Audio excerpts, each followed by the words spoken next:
Одинокий волк идет по лесу, под ногами у него лежит листва. Берлога у него из каких-то палок прямо у берега.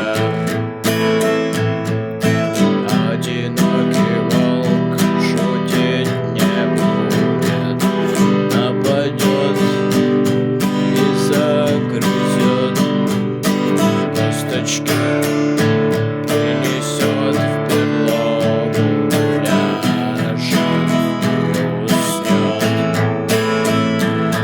Когда-то у него была семья, теперь он одинок. Одинокий